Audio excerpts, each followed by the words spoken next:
200,000 cars every single day, thundering across an elevated highway through the heart of Boston. And somewhere below those drivers, below their wheels, below the asphalt, below decades of pipes and cables and buried colonial history, a team of engineers was digging, while the traffic kept moving, while the city kept living, while the ground itself held its breath. Welcome back to the channel. Today, we're going inside one of the most audacious, most expensive, and most consequential urban infrastructure projects ever attempted in the history of American engineering. This is the Big Dig. The official name was the Central Artery / Tunnel Project. And after this video, you will never look at a city street the same way again. This is not just a tunnel project. This is not just a highway relocation.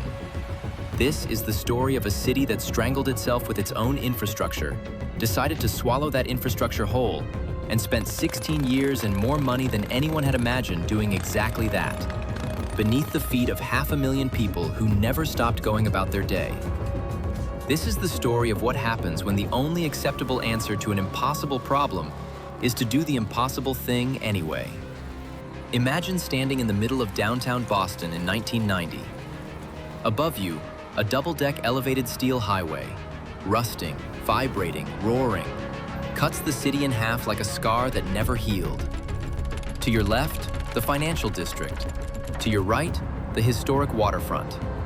Between them, shadow, noise, diesel exhaust, and a structure that was supposed to last decades but was already groaning under loads it was never designed to carry. On a bad afternoon, and most afternoons were bad, the elevated Central Artery moved traffic at a crawl. Accidents happened daily. Commutes that should have taken minutes stretched into hours. The city had outgrown its own spine, and the spine was failing. Built in the 1950s, the elevated highway was meant to solve a problem. It solved it for about a decade. Then the city grew around it, under it, despite it, and the solution became the problem. By the 1980s, the Central Artery was carrying far more traffic than it was ever designed to handle, and it had become one of the most congested urban highways in the entire United States. Drivers sat in gridlock an average of 10 hours per day. Air quality in the neighborhoods it passed through was measurably worse than the city average. The structure itself was aging in ways that frightened engineers who looked closely at it. And it had physically severed downtown Boston from its own waterfront for 30 years.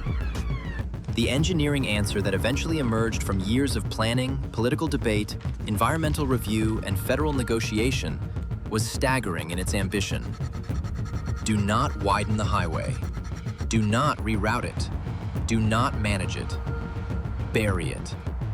Take the entire Central Artery, all of it, every lane, and place it underground, in a tunnel system running beneath the living city, while keeping every single car moving throughout the entire construction process.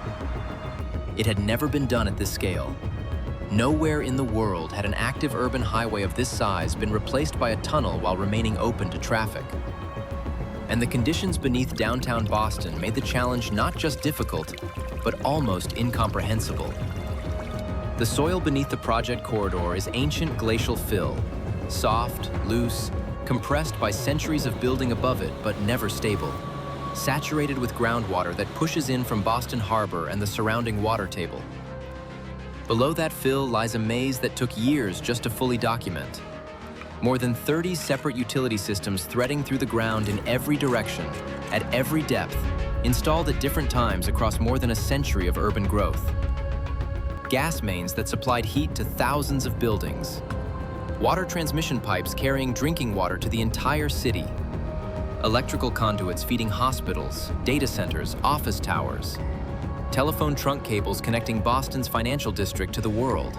Steam pipes, sewer mains, subway power feeds, commuter rail signal cables, traffic control wiring, fire suppression infrastructure. All of it alive, all of it critical. All of it in the ground where the tunnel needed to go. Above all of this, the highway, carrying 200,000 vehicles every single day. And to the sides, some of the most structurally sensitive real estate in New England. old masonry buildings on shallow foundations that would crack and shift if the ground beneath them moved more than fractions of an inch. Glass towers whose foundations extended down into the exact zone where work would be happening. Historic structures that could not be damaged, could not be vibrated excessively, could not be allowed to settle even slightly out of tolerance. And threading through it all, the MBTA subway system, the commuter rail lines, a working port, a living, breathing city that could not be asked to hold still. And they decided to dig anyway. Before we go further, if you are not subscribed yet, hit that button now. We break down engineering at this scale every single week, and you do not want to miss what is coming next. Stay with us until the end of this video, because what happened after the tunnels were built, the single overlooked specification that cost a woman her life, is one of the most important safety lessons in the history of modern urban infrastructure. At the beginning, there was only the problem. There was the city, as it had always been. There was the roaring, elevated highway. There was the impossible tangle of utilities below. There was no clean solution. There was no template to follow. There was no city on Earth that had done this before and left a manual behind. There was only the challenge, and the engineers who chose to accept it. If you simply excavated from the top down, the obvious approach, you would have to close the highway to do it. Closing the highway meant the entire region's traffic network seizing up, gridlock across Greater Boston, economic losses running into millions of dollars per day, political consequences that made it impossible, and it would have to remain closed not for weeks or months, but for years. So top-down excavation was not an option. If you tried to bore a tunnel beneath the highway using conventional tunneling machines, the soft, waterlogged glacial soil made it almost impossible to control settlement. The ground above would sink, buildings would crack, and the highway itself could shift. Conventional boring was not the answer. If you tried to divert traffic to alternate routes while the highway was reduced to a construction zone, there were no alternate routes capable of absorbing 200,000 vehicles per day in a dense urban environment with a harbor on one side and centuries of narrow streets on the other. There was no easy answer. There was no painless answer. There was only the hard one. So the solution was not to remove the city to build the tunnel. It was to build the tunnel walls before removing anything at all. The technique was called slurry wall construction, also known as diaphragm wall construction, and it would become the defining method of the entire Big Dig. The concept, in principle, is elegant. In practice, it was one of the most demanding applications of this technique ever attempted, in one of the most constrained urban environments in the world. Here is how it works. Before any excavation of the tunnel space begins, crews dig a narrow trench alongside the area where the tunnel wall will eventually stand. Not through the tunnel space, beside it. As the trench is excavated, it is simultaneously filled with a liquid slurry made from water and bentonite clay. Bentonite slurry has a property that makes this possible. It exerts hydrostatic pressure against the trench walls, preventing the saturated soil from collapsing inward while the trench remains open. The slurry holds the trench in shape. Into this slurry-filled trench, workers lower prefabricated steel reinforcement cages, massive assemblies of rebar that will give the eventual concrete wall its structural strength. Then, concrete is pumped into the trench from the bottom up, through a pipe called a tremie, displacing the bentonite slurry upward as the concrete fills the space from below. The slurry is collected and recycled. The concrete sets. What remains is a solid reinforced concrete wall, built entirely in place, deep underground, without ever removing the earth from the space that will eventually become the tunnel. This process was repeated in panels, one interlocking with the next, across the entire length of the project corridor. Each panel of wall was typically a few meters wide. Each one had to be positioned, excavated, slurried, caged, and concreted in sequence, with precision that kept each panel aligned with the last. The walls had to be deep enough not just to define the sides of the tunnel, but to extend far below the tunnel floor, cutting off the path that groundwater would otherwise take to infiltrate the excavation from below. In the soft, wet soils of downtown Boston, this was not a minor engineering detail. It was existential. Without walls that reached to the right depth, the excavation would flood. But before a single slurry wall panel could be poured, something else had to happen. Something that took years and that most people never think about: the survey. Teams of engineers, surveyors, and technicians spent years mapping the underground world beneath downtown Boston before construction began. They walked every block of the project corridor. They ran ground-penetrating radar systems along the streets. They drilled hundreds of test borings, pulling up core samples from different depths to understand exactly what the soil layers looked like and where the groundwater table sat. They cross-referenced decades of historical records: utility as-built drawings, old city maps, railroad documents, port records, against what they found in the ground. Because decades of urban change meant that what was drawn on paper and what was actually buried in the earth were often different things. Every conflict between a mapped utility and its actual location had to be resolved before the slurry walls could be placed. Every buried obstruction, old foundation walls, forgotten cisterns, abandoned infrastructure, had to be cataloged and planned around. Then came the utility relocations. This was, by almost any measure, one of the most complex utility relocation efforts in American construction history. More than 30 systems had to be moved, rerouted, or carefully protected in place.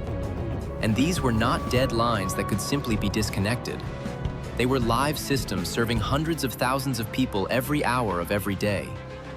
The work required: relocating high-pressure gas transmission mains while maintaining gas supply to the buildings they served, rerouting low-pressure gas distribution lines through new paths, moving water transmission mains carrying millions of gallons per day to the city's distribution system, rerouting local water distribution pipes serving individual buildings and fire hydrants, relocating storm drainage infrastructure, shifting sanitary sewer mains without causing service interruption, rerouting electrical transmission cables feeding substations that powered entire neighborhoods, moving electrical distribution conduits supplying individual buildings, relocating street lighting circuits, rerouting traffic signal control wiring, moving telephone trunk cables carrying thousands of simultaneous voice and data connections, rerouting communications conduit bundles serving the financial district, relocating steam distribution pipes supplying heat to commercial buildings, moving MBTA traction power feeds supplying the subway system,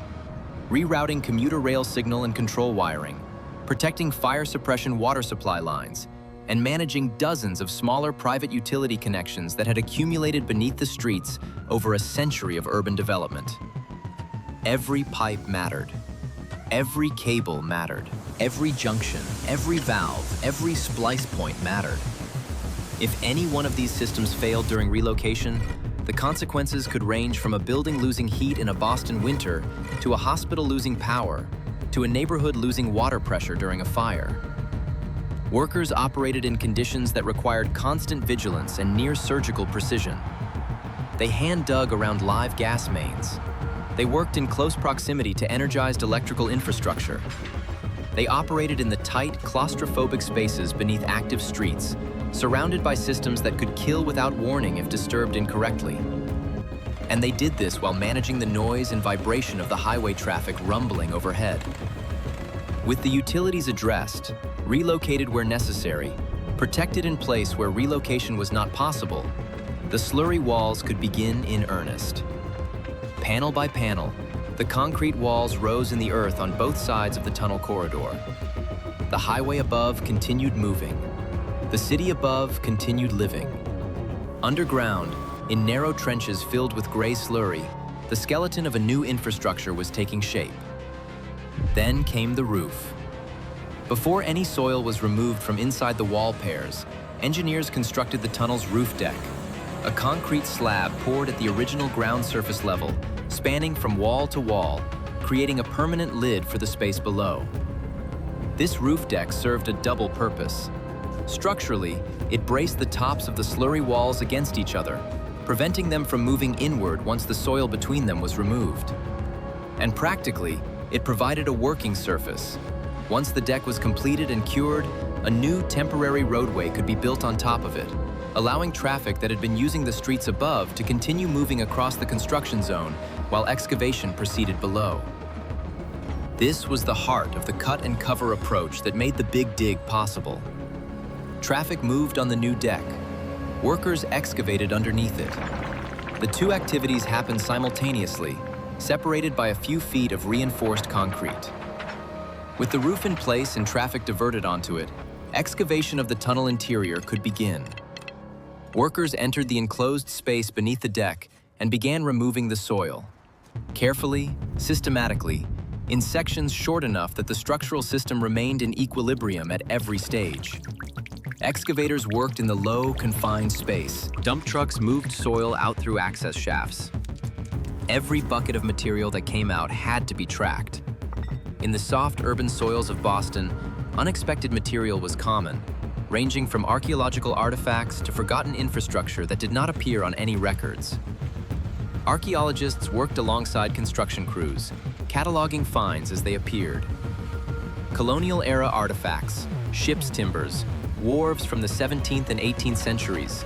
The underground of Boston is a buried history book, and the Big Dig read it page by page whether it wanted to or not.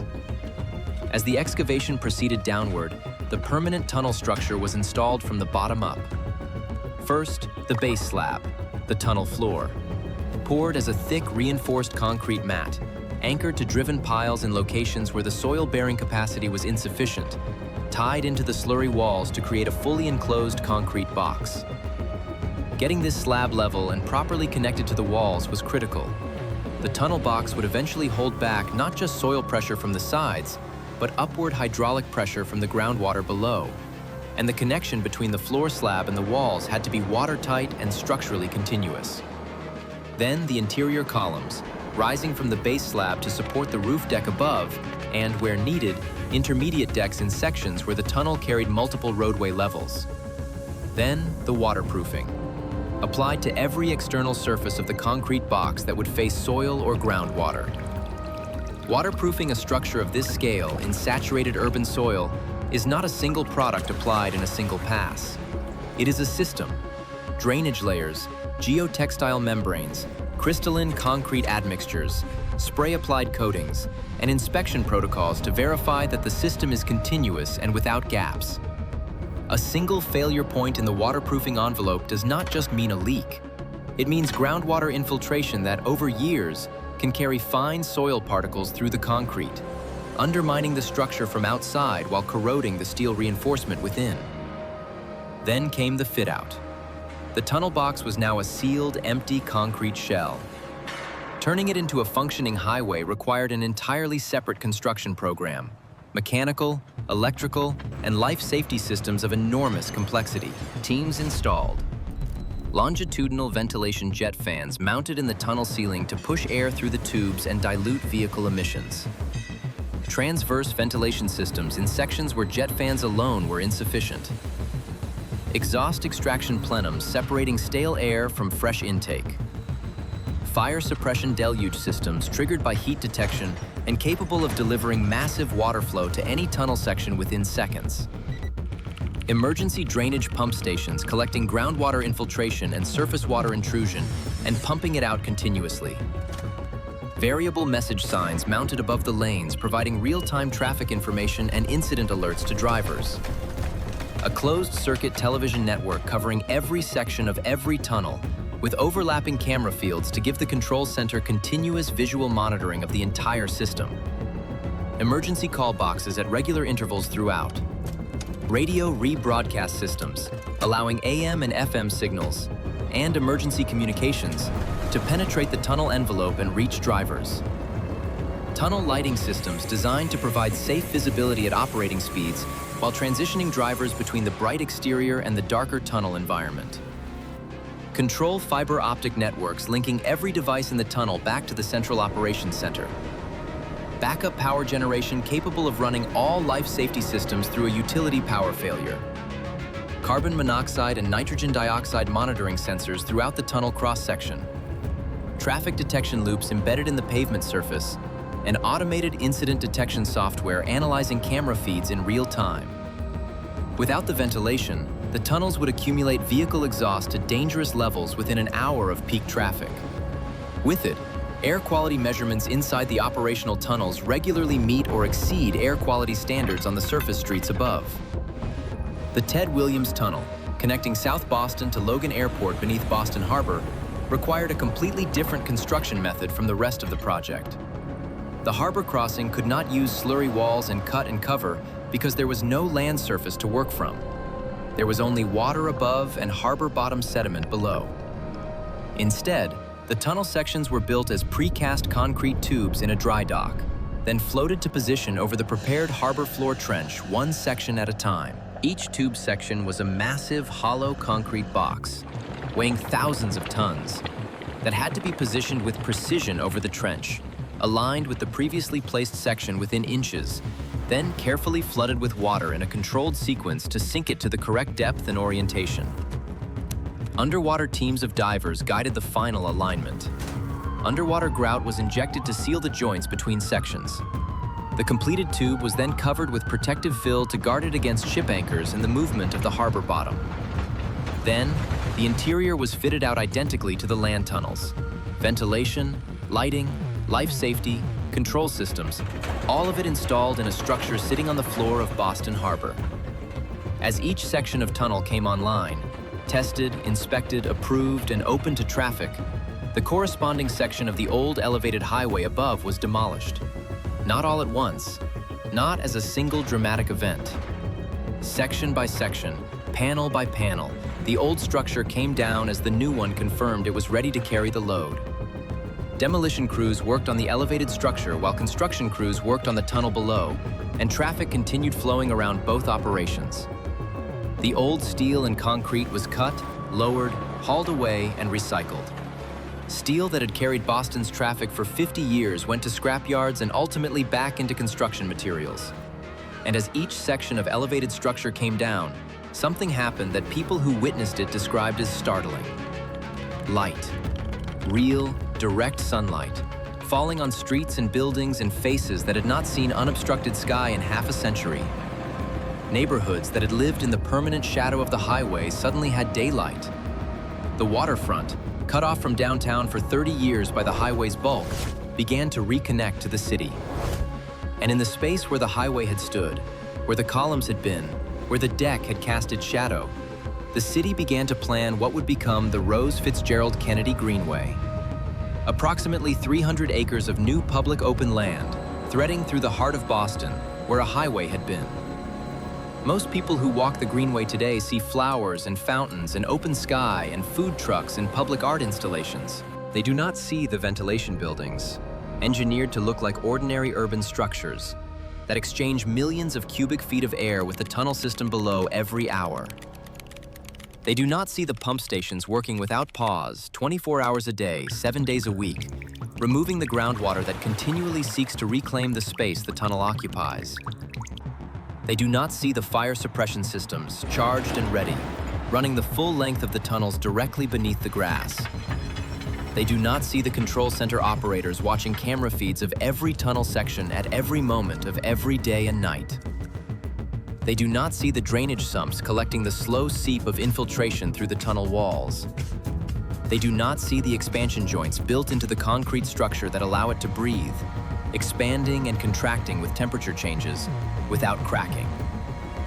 They do not see the inspection teams that walk the tunnels during overnight maintenance windows, checking every bolt, every panel, every drain, every sensor. They see a park. They see open sky where there was once shadow. But underneath that park lives one of the most complex pieces of continuously operating urban infrastructure ever built in the United States. And then, on July 10, 2006, something went wrong. A section of suspended concrete ceiling panels in the connector tunnel linking Interstate 90 to the Ted Williams Tunnel broke free from the ceiling and fell onto a car. The panels weighed approximately 3 tons. A woman named Milena Del Valle was killed. Her husband was injured. The National Transportation Safety Board investigated and found the cause. The epoxy anchor bolts holding the ceiling panels to the tunnel ceiling had been installed with the wrong type of epoxy.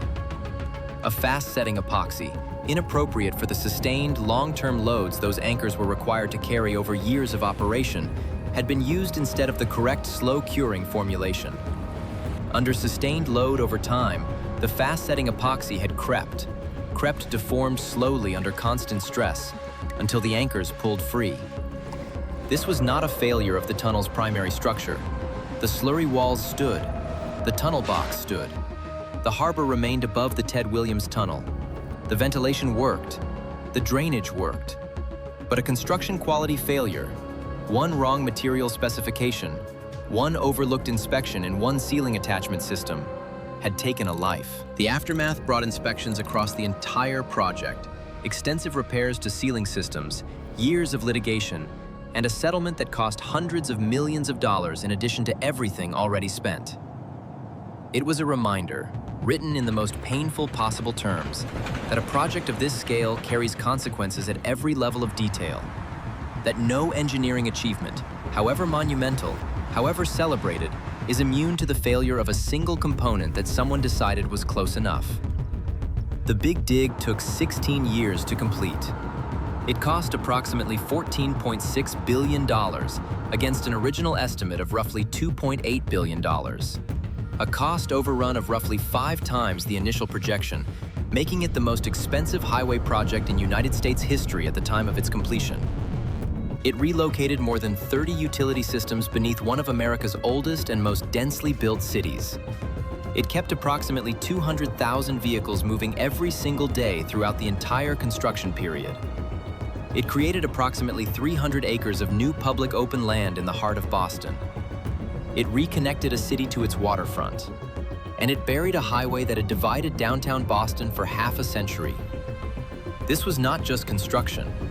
This was surgery, performed on a living, breathing, unpausing city, in the dark, under the weight of traffic, through 16 years of noise and cold and heat and groundwater and bureaucratic battles and budget crises and human error and human heroism.